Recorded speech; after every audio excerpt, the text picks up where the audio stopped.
go ahead and get started. So everyone would please rise for the Pledge of Allegiance or remain standing for the prayer.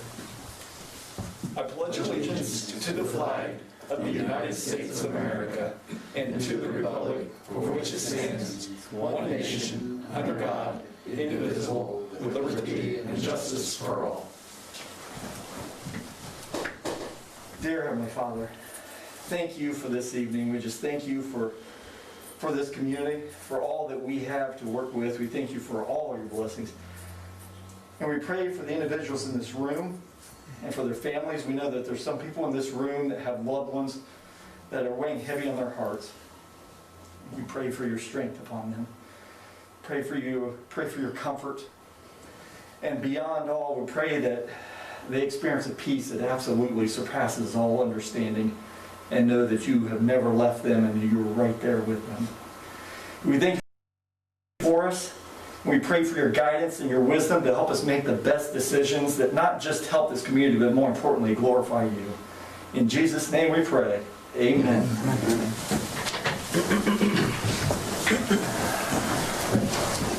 Jan, if you would, roll call. Brandon Elmore. Present.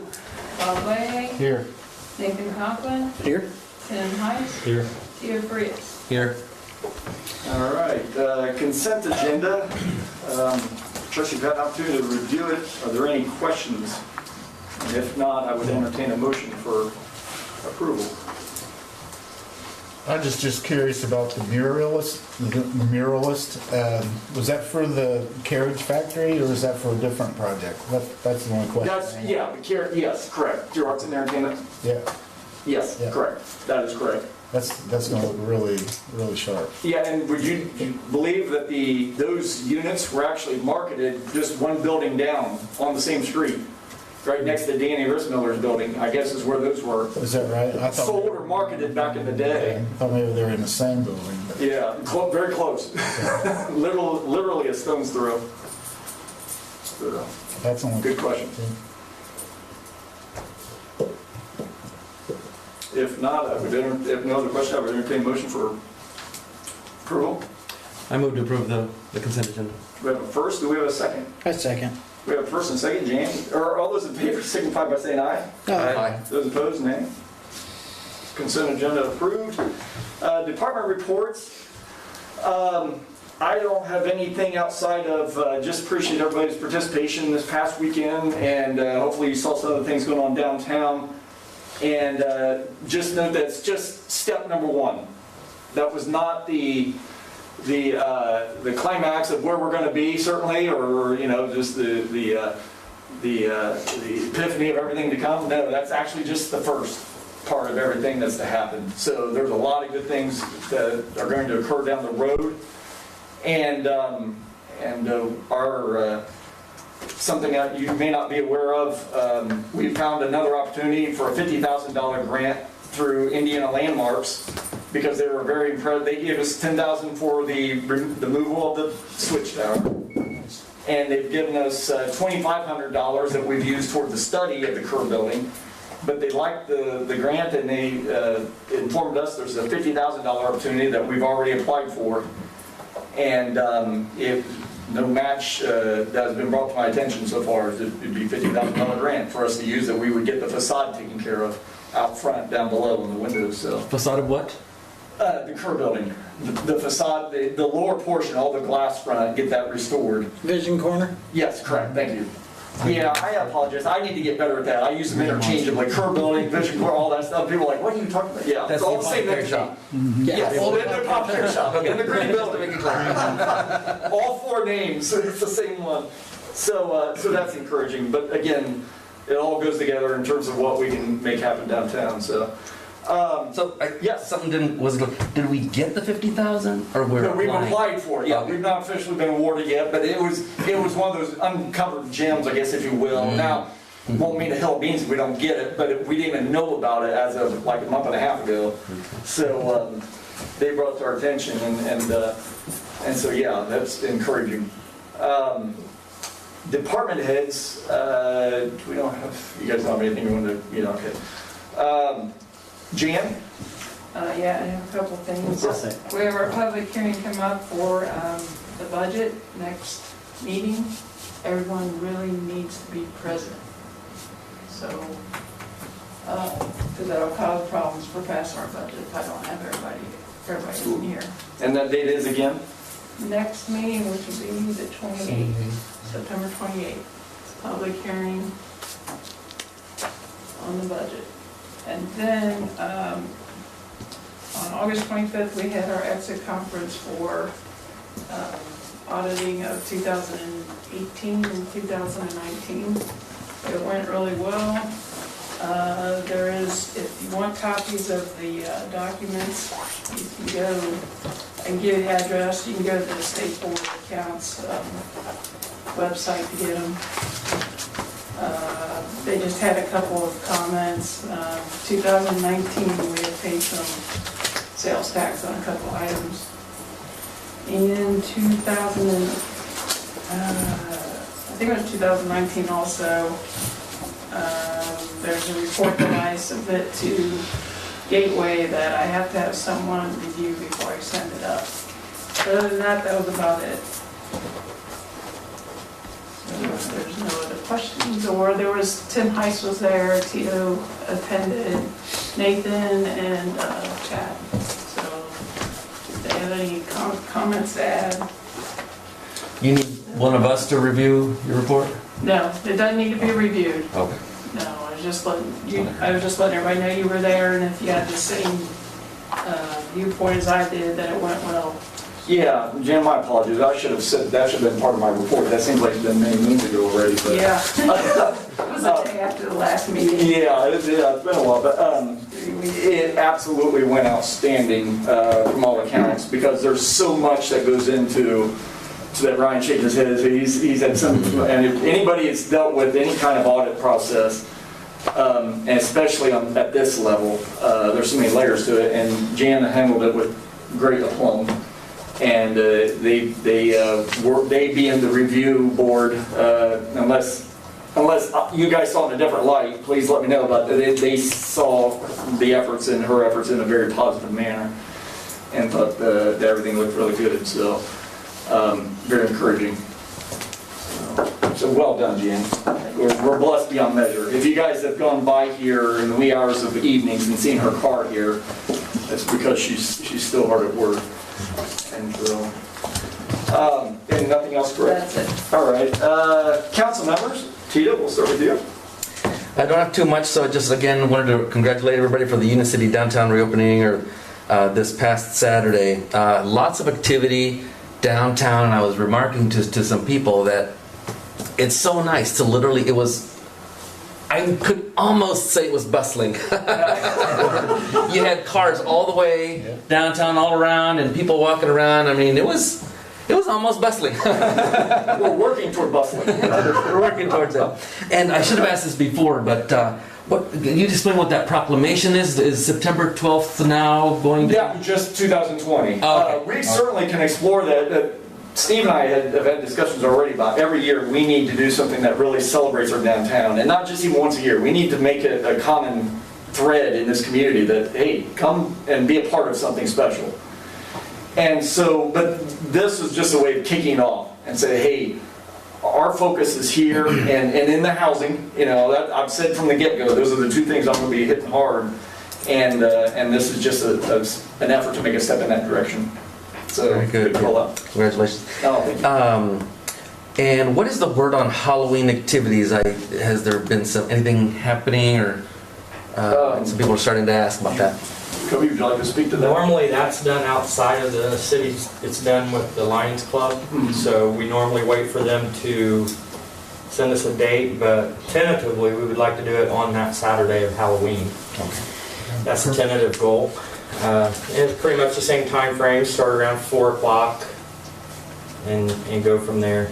So there's always several events that happen from 4 to 9.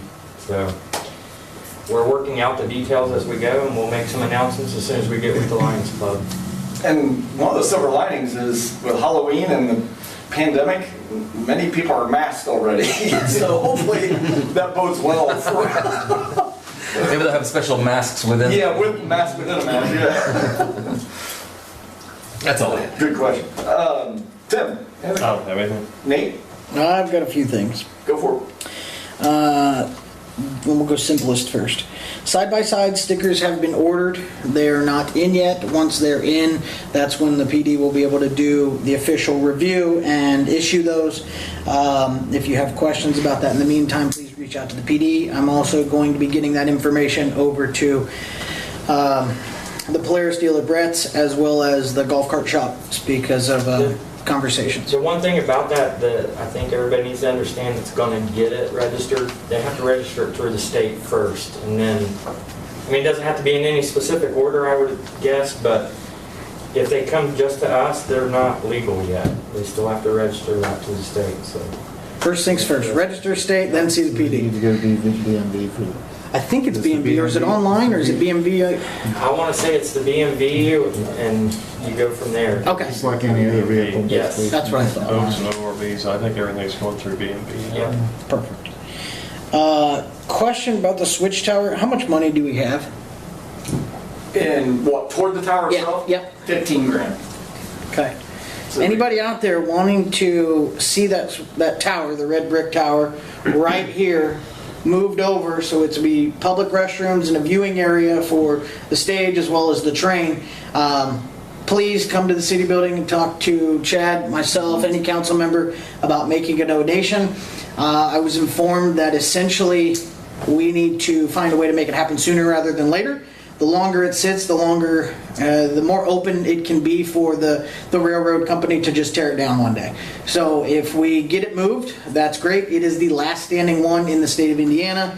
I believe there's only one or two in Ohio and maybe one on the East Coast on this line. So it's a big deal. And actually, we thought it was 1939. Yeah. And then in reviewing today, it's actually 1934 was the date that we saw on it. And it still could have been built prior to that. But 1934 is the date that we're seeing on it. We met with a building mover group today and about feasibility of moving it. It's doable. Essentially, it's just getting a couple things in order, and money's the big one to make sure that we can get it moved. So if you were an art buff or history buff and want to see that railroad buff, any of the above, you like red bricks, I don't really care. Find a way to donate some money. We would greatly appreciate it so we can keep that unique piece of history. What's the monetary goal there? 68 was the original quote, but Nate did some legwork and found out that company is steered away from moving that equipment. This is a quote we'd had 2 or 3 years ago, and I called the company back in January or February to see if it was still valid, the quote, and they said, yeah, we'll let it be valid through the end of September. Well, he's followed up in the last couple of months, and they said they're really steering away from that, so he reached out to another company, and this company's impressive. They've got a... Is you shit? Oh yeah. Wolf House Movers. If you were bored at home, feel free to Google it. They've moved hotels. They've moved all kinds of things. I'm going to pass this down for council to see it, and anybody wants to see it afterwards. It's kind of crazy. Like this is a 3-story brick home that was moved, I believe, in Chicago. Yes. They've moved stuff coast to coast, and we're fortunate enough to actually have one of their locations in Indiana, Fort Wayne. North of Fort Wayne, North Manchester, and this is the only thing they do is move buildings. So talking to them, they were very impressive and very efficient at what they do. I didn't realize, first off, how old the building was and how unique it was to our area. And today was the first time I actually went in it, and it was very unique and cool, and we definitely need to get that moved so it's usable and everybody can see it. Okay, I gotta ask, were you upstairs? I don't know if I should answer that question out loud. Let me ask, do you perceive there to be any equipment left in that building? Not really. Okay, rats. Because there was equipment, it's been brought to my attention through a historian that's connected with Ted Leahy. There was equipment that was in the second story of that rail tower that was like one of its kind. Really? And I mean we're talking nationwide, it was a rarity. And if it was still up there, it would be of great value to the structure and the community, but there was dispute as to whether it was still up there or not. So, Like telegraph and stuff like that? I don't know the details of it. I just know it was very particular to the rail industry and to this, and to it had such historic value because of its rarity. I'll put it that way. So. So the quote from the previous company was 68,000. Are we looking to get a quote with this? Yes, I company should have it then? the next week. Okay. And it's supposed to be comparable, if Yeah. not more competitive, Okay. if not better. That was, I didn't want to waste the guy's time or our time, and told him what we were kind of looking at, and he said, yeah, I think we can do something like that, if not better. So, he came up today from North Manchester, which was nice. Another thing is a thank you letter from all of council from the Child Advocacy Group. Thanks for your, I'm great at reading out loud. I always hated this part in middle school. Thank you for the generous contribution to the CAC project. Through community support like this, we are finally able to bring these much needed services to child victims here in Randolph County. We are so grateful to have the support of the city of Union City. So that was the Child Advocacy Group for what we did last meeting. Excellent. The last thing was just kind of a question. Do we have any timeline set out for the businesses that were listed as going to be open uptown, when they will be opening uptown? I've had a lot of people asking that. Yeah, September, because they ran into some things they didn't anticipate. We got a hole in the floor in the deli side in the very back that they had to address. And then the coffee shop had to replace the kitchen floor. Okay. And so that put them back a little bit, but they're still hoping for September, is what the coffee shop has said, and what the deli, I believe, without talking to Darby said they're actually much quicker than what it looks. Yeah, Darby should have, I hate this mask. Darby's, their equipment's in, the coffee shop equipment is in. We talked to Travis on Friday because they were in town serving coffee. Everything's ready to go. They have vacation scheduled this week, and they'll be gone for 10 days, and they come back, they're going to be finishing everything up, so. Perfect. Yeah, and I don't then know what that looks like, but he believes that it's going to be a 2 to 3 week process to get, the ceilings are done, the bricks are finished, so it's literally cleaning and putting the appliances and that kind of stuff in place. Okay. and the lady that was helping them, or she's a young lady that was there. The manager was there. Yeah, she was there. So- The manager that we here in Union City, and she presented herself in an outstanding manner. Yep. Have they signed their leases, those two? Not the updated one. That's what. Okay, Yeah, still need the updated one before they officially open their doors. okay. And then micromanaged, that project is due to start towards the end of September, first part of October, and you're looking at 60 days. Hopefully by year end. Yeah, she was thinking December. Okay. What is that about, micromanage? It's high-end beauty concepts, microblading, facials. She cuts hair and does things like that, but it's more high-end, artistic beauty concepts is kind of how she describes it. So hopefully find it to be a great compliment or accents on you. Yeah. So they'll go together well, hopefully. Man of Delights is working on being financed. They've got their drawings done. They're ready to go to town and start construction. Their project's going to be a 3-phase process. They're going to open the storefront first and still be cooking and bringing it in every day from their home in Anderson. And then once they're open, then they'll start phase 2, which will be the kitchen, where they'll start baking actually in Union City. And then phase 3 would be renovating the second floor for kind of like a party room or slash conference room type area where you could have events or something like that there. Cool. And Art Hub. Group there. Group therapy. Art Hub. Art Hub is, I think, what'd she say, the first week in November? I didn't get a date from her. They just want to be open for the Christmas season. Yeah, they want to be open for the Christmas shopping days, and I think Susan wants to look at that sometime like the second week in November, so Perfect. I think the Art Hub will be open pretty They'll- quick. They'll be in next to Shelley. Yeah. That room that Shelley has to the. Okay. Yeah. And then the yoga studio, we're still working out some kinks over that deal, but that's slated for right next door here. Perfect. We got to kind of break that building out of the whole concept in order to even look at renting it, but Okay. she's ready to go too. She's got massage therapist and everything lined up, and she's chomping at the bit to get her business off the ground as well. Cool. Those were a lot of the questions I had. That was a good question, yeah, because we've been getting them too. Well, wait, somebody can look it up. They at least please refer to the last council meeting. It's all recorded. All the details. That was a lot to remember. I'm impressed you remembered all that, Steve. The last thing I had was Oak Street. That is officially in the group's name. There's 2 lots, and he is going to be filing permits to build the first 2 properties. He said as of today he should be here in about 2 weeks to stake out the first lot so that they can begin. He's hoping still to pour concrete and have it framed up before winter, so it's all inside work that needs done over the winter. Awesome. So I think there's something. I'm sorry, go ahead. No, I think that's everything. So, well, I was saying we've got something. I haven't had a chance to talk to Monte because I just got this text this afternoon or this email this afternoon about community crossings. It is indeed going to be available next season. So Dave sent me a text about, what about Oak Street sidewalks? Obviously, they're done down by him. Yeah. But we're talking about on up from downtown. And yeah, so it's all connected then. It's all done. Oh. So that opens up an opportunity for us then. I did also forget to say that the Pearl Street remediation started today. I happened to see them down there. Awesome. The Pearl Street house that needed the asbestos removed, so that did start today. Fantastic. So good deal. That's all. Okay, good. That's all. I think I'll find something else. Bob?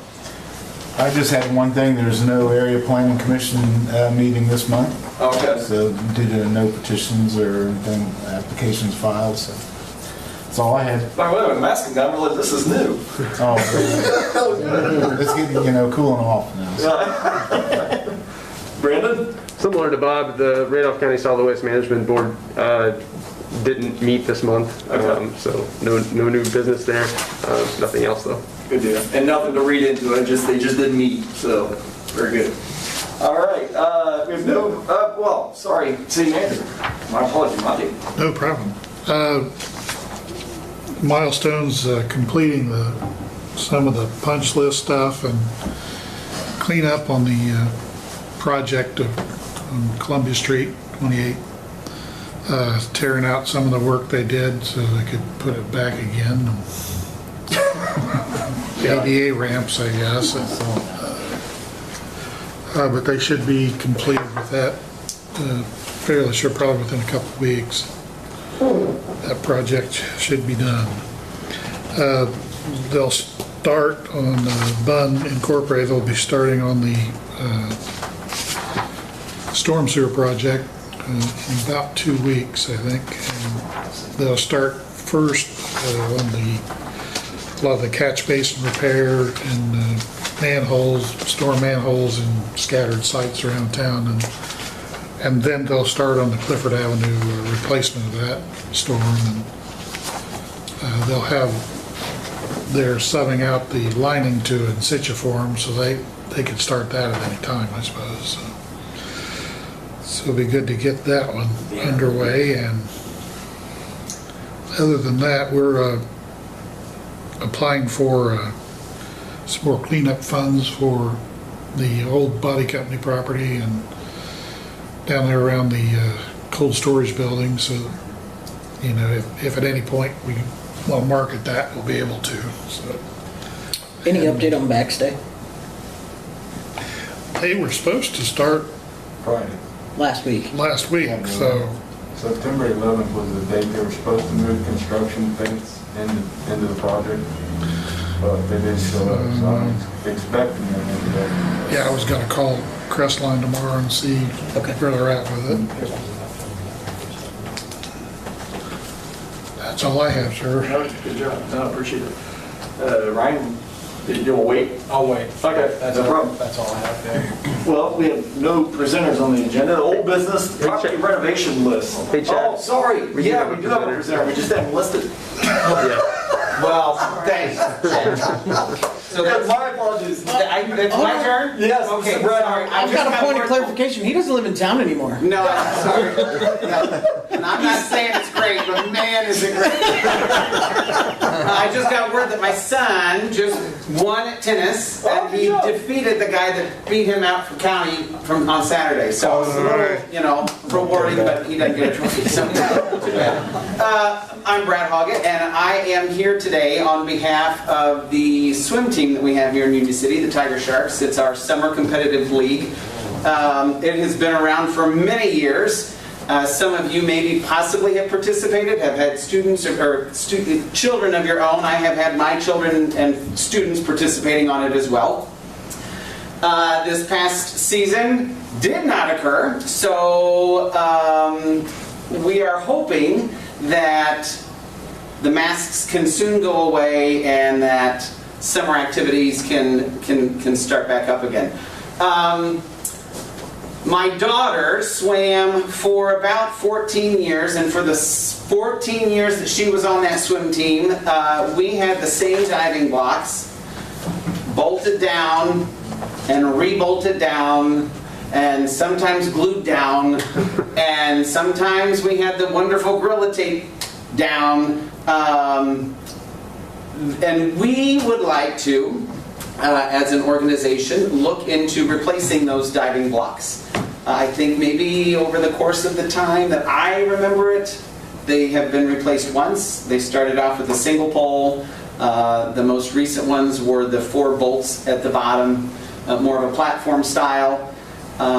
Several years ago, maybe 5-6 years ago, the board decided that was going to be something that we wanted to undertake to get those replaced, and so we started saving funds and applying for grants. Little did we realize that each block is upwards. The cheapest on my research today was $1,700, up to $6,000 per block. Not, that's not even a bundle. That's one block.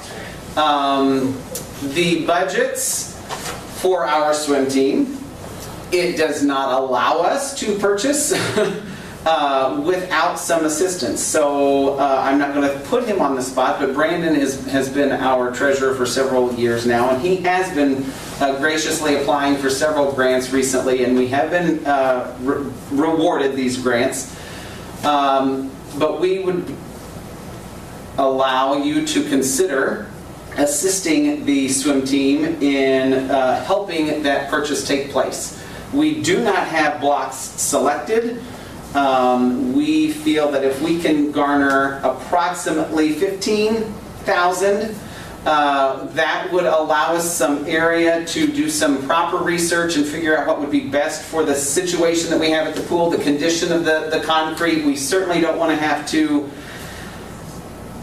unwillingly explore redoing that level, but at the same time, if it's got to be done, it's going to need to be done, if not just for the future, I guess, the benefit of the pool and of the organization itself. So that is why I'm here. I have been past president. I can answer questions that you might have, or I can send it directly to the treasurer so he can kind of fill you in as well. So, Thinking of the match scenario, is that kind of what you're thinking? Right? Ideally, yes. Yeah. Ideally, yes. Yeah, I'll say, I'll kind of chime in here.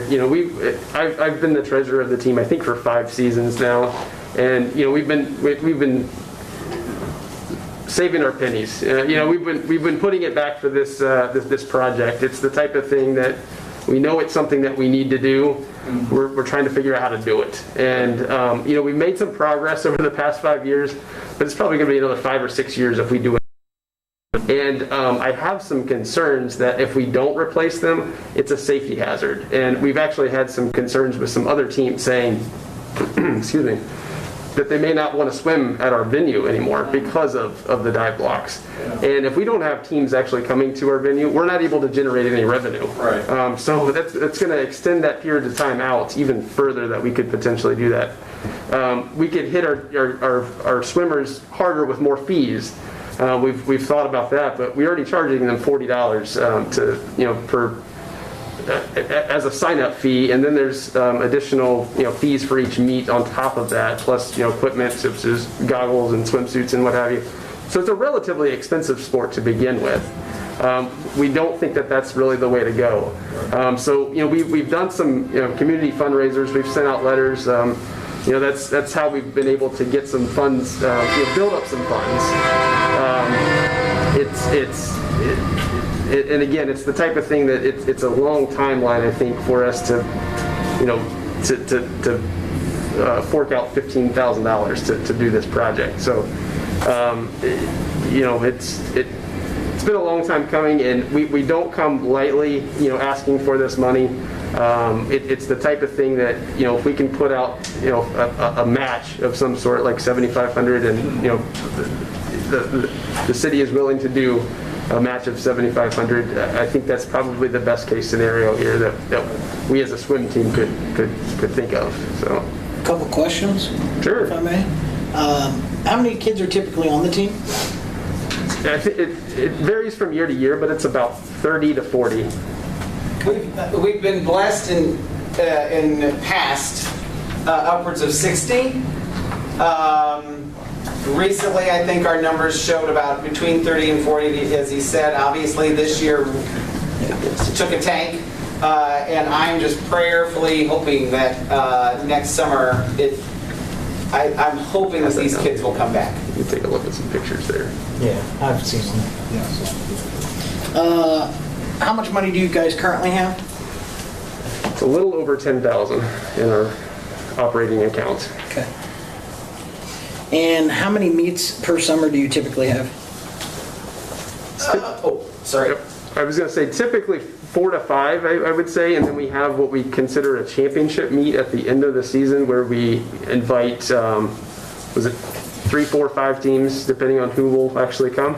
We have, when Brandon mentioned that we could, people have seen them sort of as a liability issue, I guess maybe a safety concern. We have lost about 2 teams willing to come to us, which doesn't seem like a huge loss until we consider that the season usually only lasts maybe 6 to 7 weeks. And we usually generate about 8 teams in our unit anyway. We're not part of a not part of a conference. Conference. We're not a conference. We're just kind of an independent organization or independent team. But ideally, if we would have this new portion to the pool facility, then I'm hoping that the 2 teams. One was from a northern venue. One was southern. We do have teams that come from Dayton. We're blessed to have them come swim us. Ideally, we would be able to get some more. Yeah, and I tried to pass around some pictures here on an iPad for you guys to take a look at it. I mean, you'd have to see. I mean, we've got spacers in between some of them because they're not level. Some of them, the bolts that actually go into the ground, they start to come loose and things start to rock real bad. I mean, it's we've done what we could to patch them along as we over time, but they've been deemed beyond repair basically. They've had and we've been privileged to have. I know Dennis has made many trips out there for us prior to the start of the season, and he's done his work to get them as stable as possible. I know Brandon, his dad, has even come in and to work on them as well. Yeah, it's just to the point of no return, basically. So I think how we would want to frame this is a match of up to $7,500. So I think we would be entertaining a motion. I would abstain from voting. My observation on that, on your pictures, is that we're going to have to make it worth doing, we're going to have to redo the concrete. So at least saw cut out squares where the blocks are, and pour a stable slab, because that's a lot of your problem. I mean, I'm not saying that the blocks themselves are okay, it's just the concrete, but a lot of your problem is the unstable base. Yeah. And I think we're going to have to rebuild that in order to do that. So. Fortunately, we've got time on our side. It's September. We got to get this done before next potential season. Hopefully, there's a season. Yeah, and that's why we're here now. That makes sense. Yeah. Brandon, go ahead. No, go ahead. I was going to ask, so are you lowballing it to $7,500? I mean, is this going to also become a problem for you? If it's a match, will you be able to do the rest. Yeah, I think we will. I think that allows us still an operating budget for next season. I mean, we would welcome more money. I mean, if we want to up the match a little bit. I mean, I wouldn't propose an ask yet. I'd actually get legitimate quotes from somebody if I was in the swim team shoes. And also tell them they're going to be bought by a 501c3 non-taxable organization and see if they'll help us out because we're a city. That's what I would do. I don't know if it would help. See how you are. I don't know the suppliers if they give discounts to municipalities versus if you're a private swim club, they're not going to give a deal. I think we can take consensus tonight that, you know, as far as supporting that. Right. Yeah. That would be sufficient to allow you to move forward. What do we have in our park fund? I was getting ready to ask. I got it right here.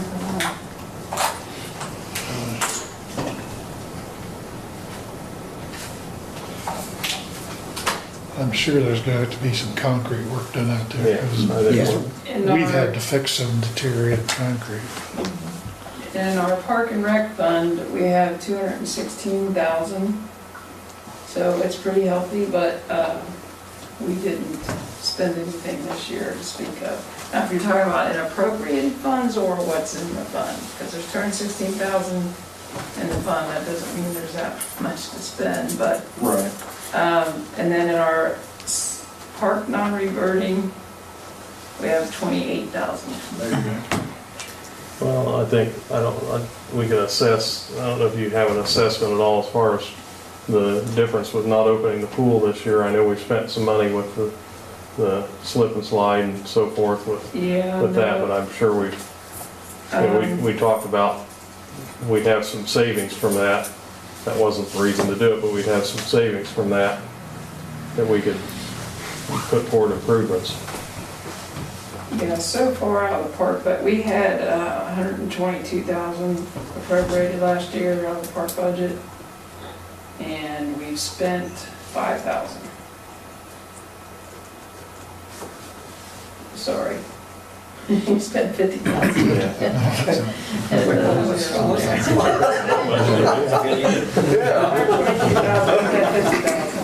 So, and I don't know what's left other than, because we're getting towards the end of the year, most of the time anything in the park budget's spent by now. But we saved a lot in wages. So probably about 15,000 we saved in wages. So would you like me to take a consensus? Well, I mean, yeah, at least get a consensus. I might. How many blocks are there? Yeah, how There's come- six. Yeah, there's 6 lanes. 6 lanes? And we've been talking just about the block, the price for the block. Right. Right. We have to consider the concrete price. That's what I was going to propose. We look at the cost to repair the pool deck and what we need to do there. Because one of the things I think we need to look at is whether we need to, we'll have to make an assessment if we just need to cut out areas where in the vicinity, in the area of the block and replace that, or if we're going to have to do a more extensive repair. So that's one of the reasons why I say maybe we leave it open. We can commit to the blocks, but we can't really put a dollar amount on where we're going to go with the concrete. Although I feel like the concrete work should be our contribution. Right. And then match the blocks or something. Right. So I agree. In my opinion, the pool didn't open. Let's get it fixed right so it can be used next summer. Exactly. So, do you have any suggestions on, do we have anybody in-house you think would be appropriate to take a look at that and regarding concrete work, or do you think we should have that out? I think we'll need somebody, we can take it out. But just have I somebody think else we'll come need to in get and. somebody in there to, Gotcha. a concrete guy. think we ought to talk to Aaron about that also. Yeah. I mean, he saved us $3,000 on the concrete approach at the firehouse, so I would start Yeah. there anyway. And if we cut the whole section out, we can lay rebar in there. Right, yeah, I wouldn't suggest that you cut out this around the block, I would take the whole. Yeah. that's why I'm Yeah. inclined to think that even though it looks like you could do that, I'm inclined to think they're They're really gonna gonna be take out pushing holes. off of that, and you want that to be locked back Mhm. into the deck. Right, whatever you, yeah, I think you're right. Well, so we have a consensus then to go that route to explore the concrete repair, and then as well as a consensus to support a 50-50 match in the block after we get more detail on the, is that fair? Okay. Yeah. I think we've got a consensus, Jan, so we will look for quotes hopefully on the concrete repair at our next council meeting, September 28th. Thank you, Brett. Thank you very much. Yeah, thank you all. Now, property renovation list. We have, yes, that was passed out from. This packet. Frankie. Ryan knows it a little bit more in depth, but it basically is a conversation with Rushville from all the ideas that we had going into their existing revitalization program. So I would say take a look at that. Ryan, do you know anything that Well, was... this lines up basically the list of ideas that you had kind of written down. This lines up with almost all of those things, actually. And I am always of the opinion why Reinvent the wheel. reinvent the wheel if I actually went through some of their ordinances, and they have a really, Rushville, Indiana, they have a really great vacant building ordinance, where if a building's gonna be vacant, either a house or a commercial building is going to be vacant for like 6 months to a year, I think. You have to register it, and they have this kind of thing, so they really have stayed on top of this. And I believe that this was part of their Stellar Communities proposal from, I don't know, maybe 3 or 4 years ago. So basically, their program is outlined here beginning on the 5th page of this packet. The first part of it is the proposal bid form, but the actual program is laid out on the 5th page. And it talks about blighted property, what's going to happen with blighted property, and what's going to happen with usable property.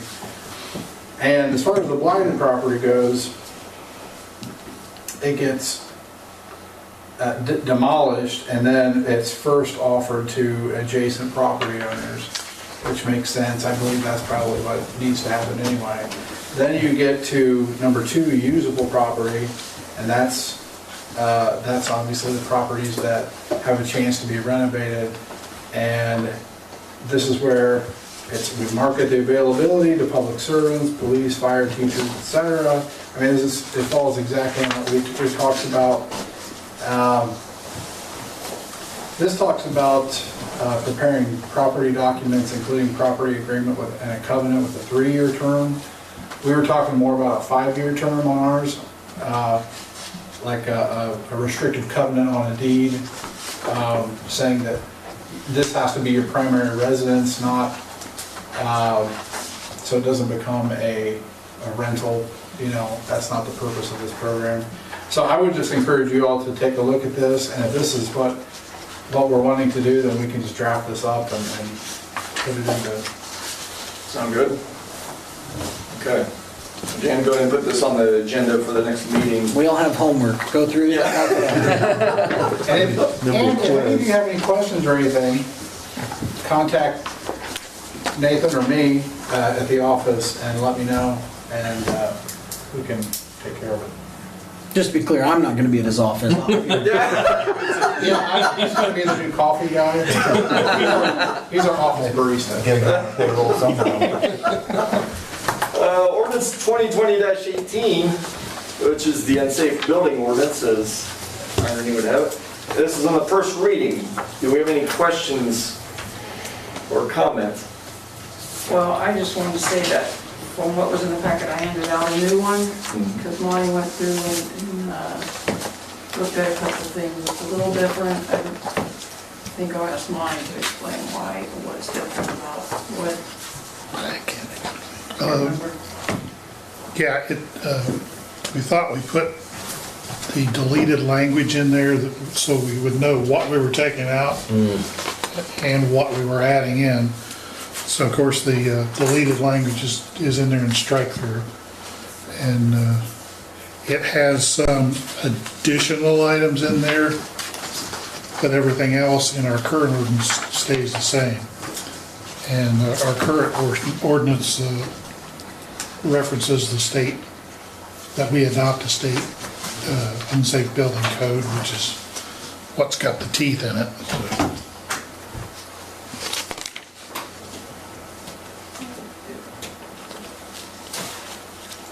Give you guys a moment to review and then, or further review.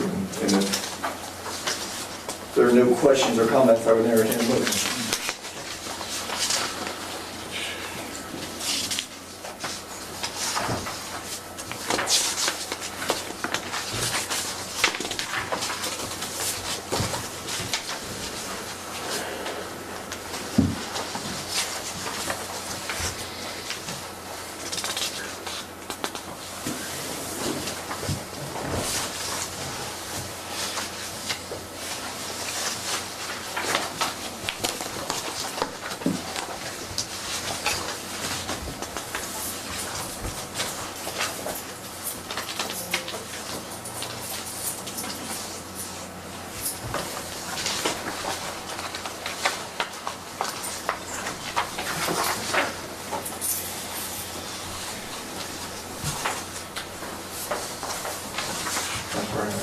Exam room. Bob, no cheating.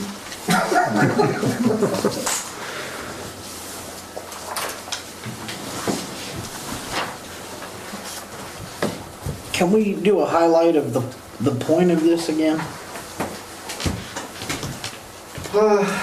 Yeah, it was just basically to give us more teeth into the downtown structures, but it applies to housing in general. That was the clarity that was made last time. And this was, again, somebody used the phrase earlier, not reinventing the wheel. This was actually utilized in Wayne County. Wayne County, yeah, so just south of us, and which they've had quite a bit of success with. And we've got that firsthand experience from Bob Gentry's. Is it his daughter or daughter-in-law? I think it's his daughter. Yeah. Daughter, yeah. So who has dealt personally with this this ordinance down there in Wayne County. I thought so. I just wanted it revisited for people watching. Yeah, no, I appreciate that. Yeah, well, that's just it. Ryan can speak to this much better than I can, and certainly much more eloquently, but the law is always evolving, I guess, if you will, because there's always, times are changing, and challenges change, and there's always loopholes that people seem to find. And it's amazing. And so our job as a city entity or government entity is to make sure that we're doing our level best to make sure that the mainstream community is protected and safe, and that we're doing our level best to ensure that people's properties not only are safe and inhabitable, but that your neighbors do not represent a detriment to your own property. I think if there's something in there particular that would be note the site.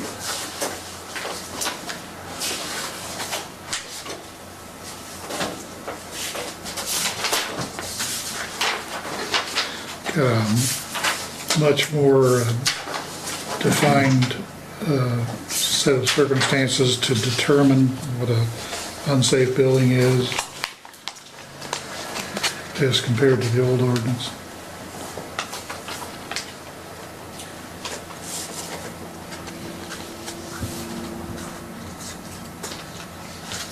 Yeah, really, as you read down through there, like I'm going scanning down from 8 through 9, through, on down through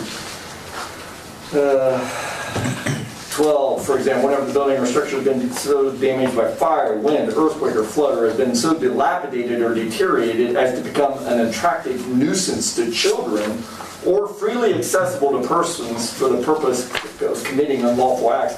This one specifically speaks to, I know what Kobe is, our chief, has conveyed to me numerous times in my short time in office, is the fact that unfortunately when we have, it's a quality of life issue, one of the crime issues that we or any community fight, not just particularly Union City, but when the quality of life issue stems a lot of times from you have derelict properties or properties that are just in total disrepair, that actually invites problems. And I've seen that firsthand on state line. It's a nightmare. I'll be point blank, a drug house. Yeah. I don't know how many times you guys have been down there to address issues, and so we've worked diligently to get that addressed, and then it goes to the courts, and they actually give them 30 days to get it cleaned up, and then that night, Steve's crew is reported there to put out a fire. And we don't know I can't state publicly who set the fire, but we have we suspect, certain entities. So, again, it invites problems. And it's our job to protect the people around that shouldn't have to deal with that. And if we can do something to shore up the language that allows us to address those properties in a much earlier fashion with very defined language that is clear and that people can't step around in a court of law, then that bodes well for us and the citizens we're trying to protect. It's not perfect. And you know what's a shame? And I'm not mad. I don't want people to think I'm throwing a fit. That's not necessary if everybody does what they're capable of doing and has accountability as citizens. Act responsibly. Being a government entity, I won't be point blank and blunt, it sucks. It really does, because we hear a lot of the bad stuff, we don't get to hear much of the good stuff, and the problem, I know you're pointing to the camera, I know I'm putting, okay. Tell you which one you're on. Okay, that's fine. I know I used the word that's not the most appropriate to use in public, but the fact is it's amazing how many of our problems would go away overnight if everybody did their part. Really would be. Because I can't imagine, and I know each one of these individuals on this council and our city manager. I know the gentlemen that serve our city here in the back row. I know every one of these well enough, and I know where they live. They wouldn't even dream of just completely ignoring their property and just letting it go to where it represents a hazard to themselves and their neighbors in their community. They wouldn't even dream of it. And I know people can say, well, Chad, you don't understand. We don't have a job. We don't have money. Trust me. My grandmother, who, perfect illustration to me of somebody who had nothing, because she would have to decide between her gas bill, buying food, and paying what other utility bill, She had to decide, and she kept a clean property, inside, or outside of me. Now, inside she was a hoarder. but her property, I always mowed it for her. She kept it up. And that told me that it can be done. Because she lived on Social Security, she lived on, there was $300 a month at the time. Yeah, pittance. And we didn't have cops going down there to have to issue citations to help her clean up her property. Because she saw to it, because it was the right thing to do. And so when people get upset, why is this not being done? Well, we are trying, but at the same time, it's going to be so much more effectively done and so much more powerfully done if the community as a whole embraces this endeavor and not a government entity. So I'm sorry, I'll step off my soapbox. So what I'm hearing from this is that, like, a lot of people that I spoke to, see this as a concern. Like, this is one of the top few priorities that people have, is the dilapidated homes and dilapidated buildings that lead to kids going in there and doing things, or criminals. Correct. Or, I don't like to use that term, but whatever. People doing things that are illegal in there and from there. So that we're addressing it. So I like that very much. Much more succinctly put. Thank you. I move that we approve ordinance number 2020-18 by title only. We have a first, do we have a second? I'll second. We have a first and second. Jan, if you would, roll call vote. Brandon Elmore, Yes. Bob Leahy. Yes. Nathan Conklin. Yes. Tim Heiss. Yes. Tito Frias. Yes. Ordinance number 20-16, which this is the codification ordinance. This is on the second reading. I'm sorry, Jan, did you want? No, same thing. Oh, okay. So again, this is on the second reading.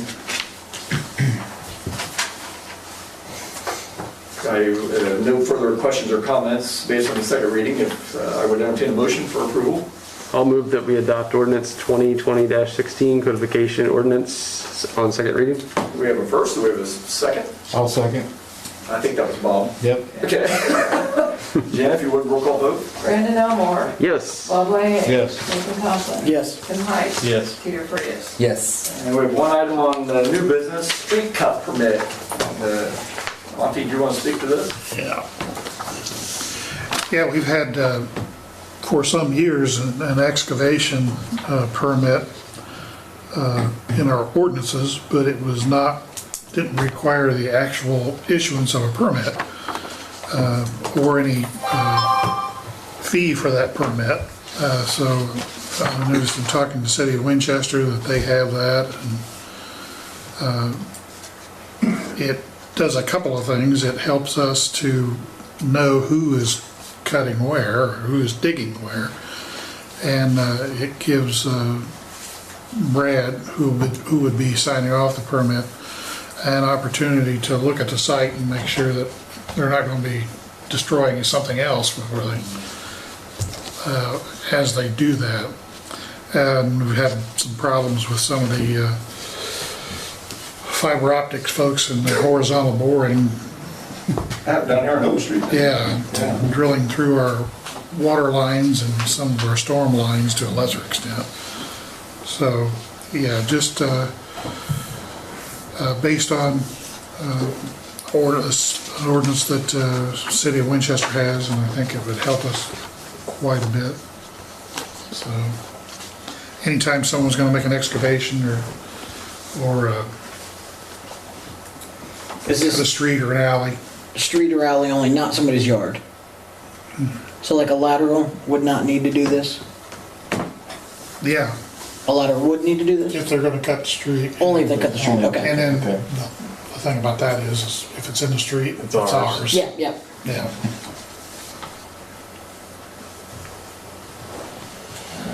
Any questions? Do we need to approve this? Is an ordinance or? We don't have an ordinance number attached to it, correct? I can give it one, but I do have a question. I just saw this in paragraph A. It says the fee for such permits that's set out in section 3 above.